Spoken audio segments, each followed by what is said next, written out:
Hola alumnos de primer año. Bueno, como ya todos sabemos, arrancamos una unidad nueva, la unidad número 3. Arrancamos con una historia que nos va a llevar a nosotros a comprender cómo fue la formación de nuestro planeta. Ya teniendo en cuenta que hace muchos años atrás, hubo una gran explosión que dio origen al universo formado por infinitas galaxias, cometas, asteroides, satélites, planetas y estrellas. Uno de ellos es nuestro planeta, es muy especial porque es donde nosotros vivimos y tiene tan solo 4.600 millones de años. Al principio nuestro planeta era una esfera de gases y materiales a muy altas temperaturas, en la cual pasaron muchos años y cambios físicos para que llegue a una condición actual como la que tenemos nosotros ahora. Luego la Tierra se fue enfriando lentamente y teniendo en cuenta que primero se fueron ubicando los materiales más pesados formando el núcleo, que está compuesto por lo que es el hierro, el níquel y varios elementos pesados, y luego se fueron ubicando elementos menos pesados en la parte más exterior de lo que es el planeta, lo que dieron origen al manto del núcleo. Cuando hablamos de manto es teniendo en cuenta, comparándolo con una manta, que manta cubre al núcleo y que el núcleo es el que habíamos estado nombrando recién, que estaba compuesto por materiales pesados. En este caso el manto cubre al núcleo. El manto está compuesto por silicatos. En el manto se van a dar movimientos de ascenso y descenso de materiales por medio de terremotos o volcanes, dando origen a montañas. ¿Está? Los materiales más livianos dan origen a la corteza o litosfera.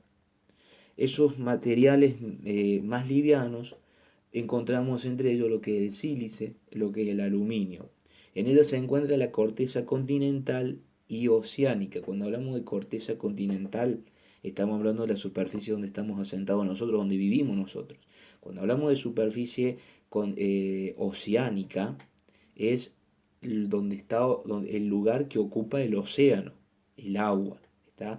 Nuestro planeta, al descender de temperatura, la corteza se fue solidificando, por eso comenzó a expulsar gases.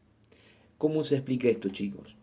Cuando se empiezan a formar el planeta, las rocas que se fueron juntando, las más pesadas primero, las más livianas después, entre las cavidades, entre cada roca, no es que se fue formando en forma perfecta, sino que quedaron espacios con gases, con lava. Entonces, ¿qué pasa? La corteza externa empieza a emitir presión al núcleo.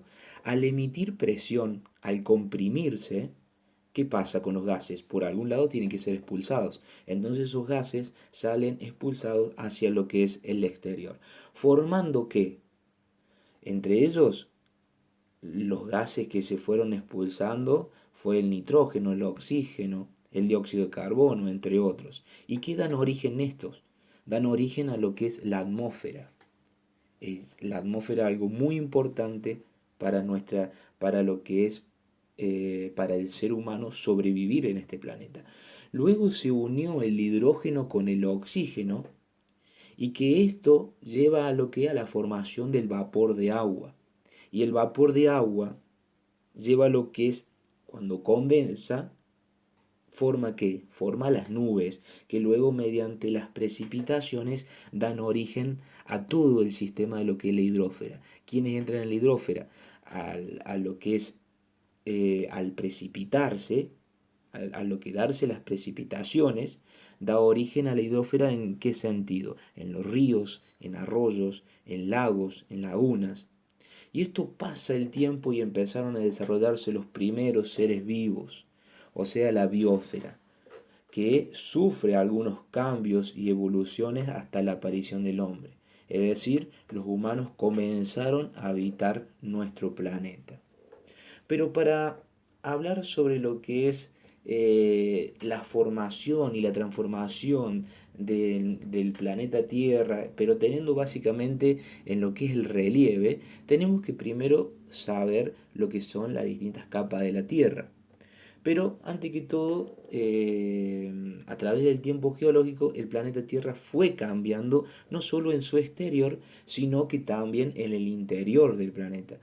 Pasó de ser una bola incandescente, que eso quiere decir que tenía un color rojo brilloso a muy altas temperaturas, a ser una bola de roca sólida, porque los materiales se fueron solidificando y ubicando capas por capas, desde los minerales más densos y pesados a los menos densos y más livianos.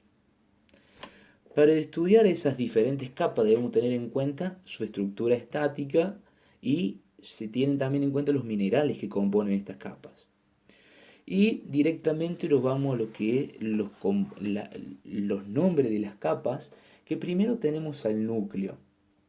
El núcleo de la parte más interna, formado por hierro, su interior es sólido y la parte exterior de ese núcleo es líquido. ¿Por qué es líquido? Porque está a alta temperatura. Y al estar a alta temperatura, las rocas que están en la parte exterior llevan a lo que es derretirse esas rocas. Y se compone por dos tipos de núcleo, que es el núcleo externo y el núcleo interno. Después sigue lo que es la capa llamada manto. El manto es una capa intermedia. Es más gruesa, sí, pero está formada por magma, compuesta por rocas fundidas y temperaturas muy elevadas, temperaturas muy altas.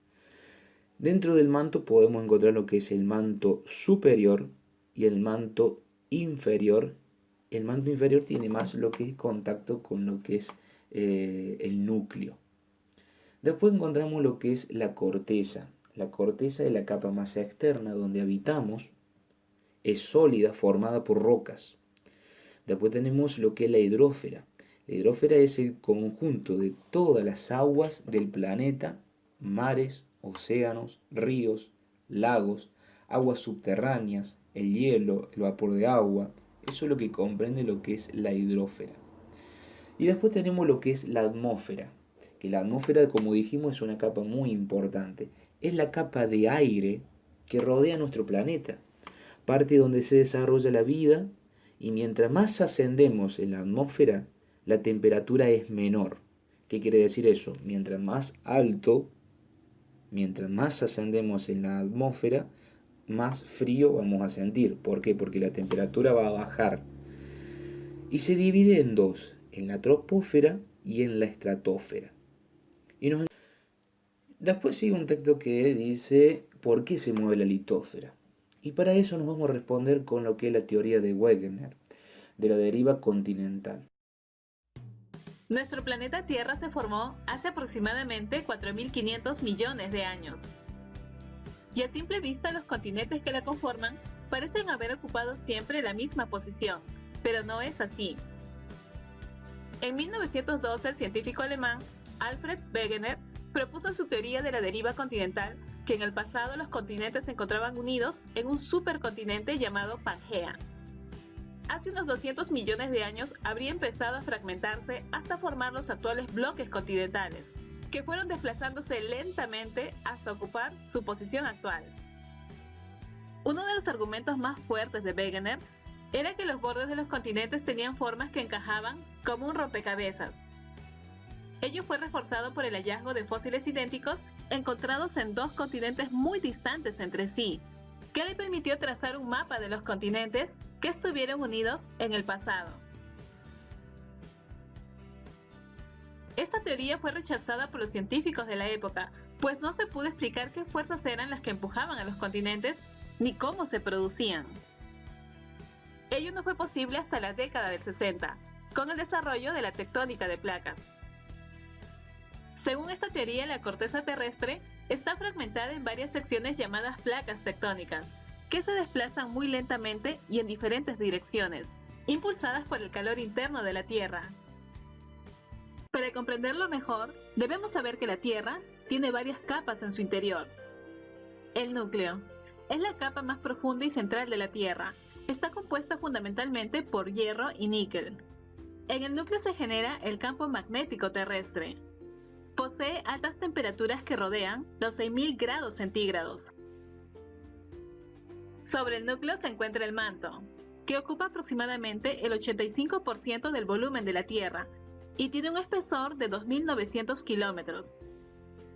Su temperatura va desde los 800 grados cuando está más cerca de la superficie y alcanza temperaturas tan altas de hasta 3.000 grados centígrados cuando se encuentra más cerca del núcleo.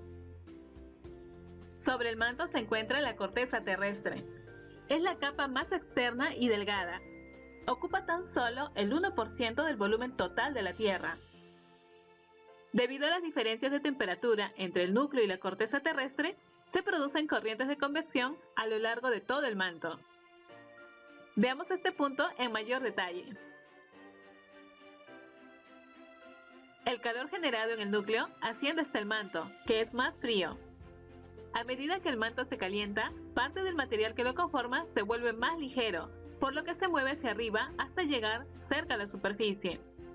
Aquí empieza a enfriarse y cuando estos materiales se enfrían, se vuelven más densos y pesados, por lo que se hunden hacia el interior. Allí se calientan de nuevo y vuelven a ascender otra vez. A esta circulación de material caliente y frío se le llama corrientes de convección. Y es este proceso continuo que produjo las fracturas que derivaron en la formación de los continentes y hacen que las placas de la corteza terrestre se muevan, produciendo así el desplazamiento de los continentes. Las zonas donde las placas entran en contacto se denomina límite de placas y son principalmente de tres tipos. 1. Límites transformantes. Ocurre cuando dos placas tectónicas se rozan horizontalmente, deslizándose lateralmente una junto a otra. El roce entre ambas placas produce una intensa actividad sísmica. Un ejemplo de este tipo es la placa del Pacífico que se desliza respecto de la placa norteamericana, formando la falla de San Andrés, que se extiende a lo largo de 1.300 kilómetros. 2. Límites divergentes. La mayor parte de los límites divergentes se hallan bajo el mar. Son aquellos donde las placas se separan entre sí, permitiendo el ascenso del magma, que asciende desde las profundidades del manto y se extiende sobre el fondo marino, donde se enfría y solidifica, creando nueva corteza oceánica. Este es el caso de la dorsal mesoatlántica que divide el océano Atlántico de norte a sur a lo largo de más de 15.000 kilómetros de longitud. Viene a ser una extensa cordillera sumergida en el fondo del océano, que continúa ensanchándose a razón de unos 3 centímetros por año. En algunos lugares como Islandia, las dorsales sobresalen por encima del nivel del mar, dando lugar a la formación de las islas volcánicas. Y un ejemplo de límite divergente en zonas continentales lo tenemos en el Gran Valle del Rift en el este de África. Es una gigante fractura geológica que se extiende a lo largo de casi 5.000 kilómetros de longitud y que en unos millones de años podría separar el continente africano en dos. 3. Límites convergentes. Los procesos que se activan en el límite de placas convergentes dependerán del tipo de corteza de las placas que entran en contacto. Cuando una placa continental choca con una placa oceánica, la placa oceánica, por ser más densa y pesada, se subduce bajo la placa continental, generando actividad sísmica y volcánica. Un ejemplo de este tipo es la subducción de la placa de Nazca bajo la placa sudamericana, que formó la cordillera de los Andes.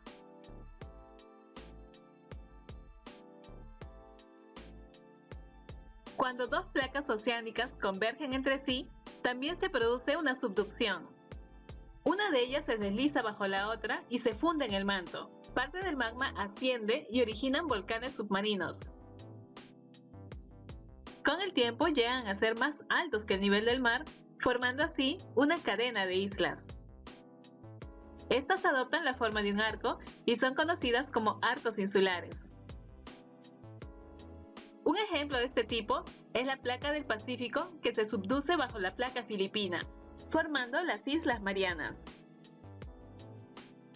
Y cuando dos placas continentales chocan entre sí, al tener ambos las mismas densidades, No se subduce ninguna de ellas, sino que se comprimen y una de ellas es forzada hacia arriba, formando una cadena montañosa. Fue así que hace millones de años, la placa que transportaba a la India chocó con el continente asiático, dando origen a la cordillera del Himalaya, que tiene la montaña más alta del planeta, el Everest, con 8.848 metros sobre el nivel del mar.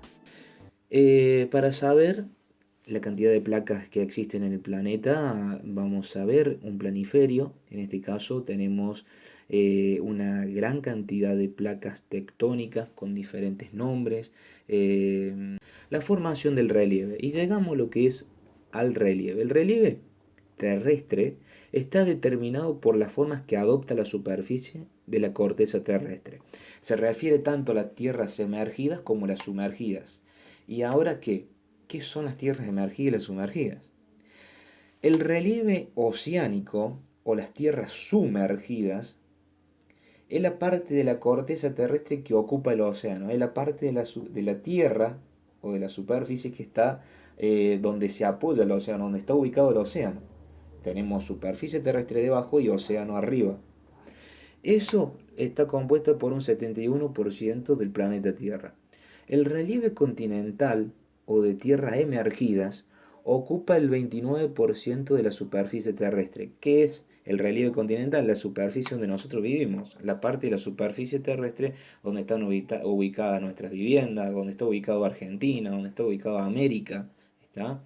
El relieve se formó por procesos geológicos de gran escala y por fuerzas provenientes del interior del planeta denominados procesos endógenos. Entonces la palabra endógeno nos va a llevar a que son procesos que se realizan o fenómenos que se producen en el interior de la Tierra. Y también por fenómenos que tienen origen en la parte externa de la corteza terrestre del planeta Tierra, denominados procesos exógenos en la parte externa. La palabra exógeno nos lleva a entender la parte externa del planeta. Bueno, con el video pudimos apreciar los distintos tipos de procesos endógenos, procesos y fenómenos que suceden en la parte interna del planeta Tierra, en la cual estuvimos trabajando ya con lo que son tres tipos de procesos, que es uno es los bordes convergentes, otros son los bordes transformantes y también los bordes de divergencia, que ya en parte del video ya se explicó cada tipo de bordes. Entonces, queda en ustedes en realizar la lectura comprensiva de esta parte de los tipos de procesos endógenos del texto. Bueno chicos, está de más decirles que por cualquier cosa se tienen que comunicar conmigo por vía WhatsApp o también por correo electrónico. Por cualquier duda que tengan, me consultan, no tengan drama en hacerlo. También vamos a tener encuentros virtuales y como hacemos explicaciones ya sean personales, si me están consultando, ya saben que estoy disponible para ustedes. Espero que estén muy bien y les mando un abrazo muy grande. Saludos.